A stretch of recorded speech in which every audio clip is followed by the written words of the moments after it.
Good morning, friends. Today's topic is Elyon, and it is one of the most majestic names of God. It is translated to mean the God Most High. It stems from the root word Allah, which means to go up or ascend. The famous example of the usage of Elyon appears in Genesis 14:18 through 20 as written. And Melchizedek, king of Salem, brought forth bread and wine, and he was priest of God the Most High.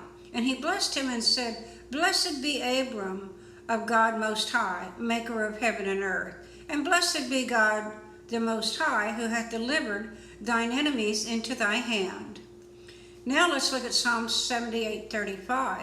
They remembered that God was their rock, Most High, God their Redeemer. Friends, he is a sovereign God.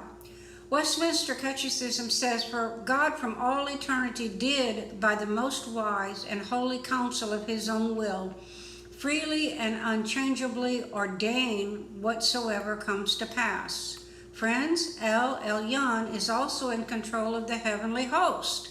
Host can be translated armies, and in context most likely refers to the angelic host of heaven, both good and evil. God is in control of both. Satan tried to covet the name of God. Let's look where we can find this. Elyon is used to identify our God, and the prophet Isaiah recounts for us in chapter 14 the fall of Lucifer or Satan from heaven.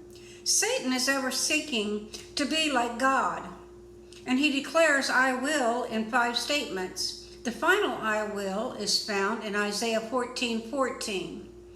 Satan said, I will be like the Most High.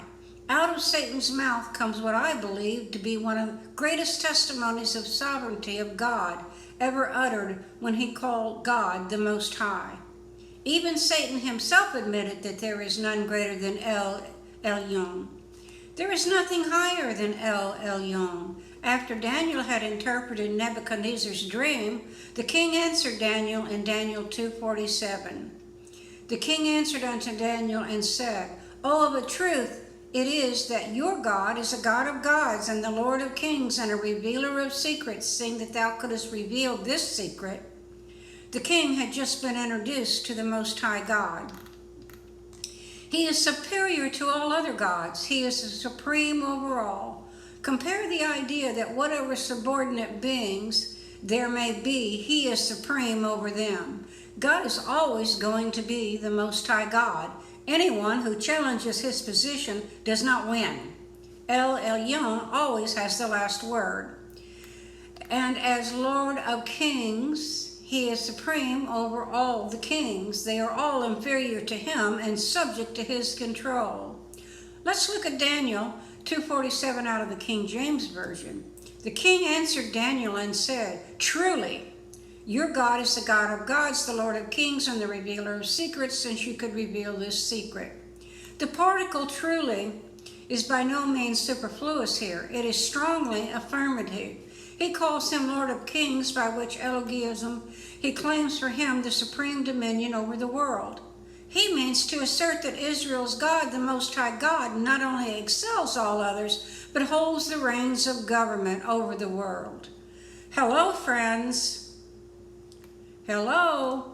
Romans 13:1 backs up Daniel 2:47. Let everyone be subject to the governing authorities, for there is no authority except that which God has established. The authorities that exist have been established by Elyon. We understand, therefore, the meaning of these words, namely, whatever deity is worshipped is inferior to the Most High God of Israel, because he is high above all gods. Then his providence rules over the whole world, while he is Lord of all peoples and kings and governs all things by his will. Amen.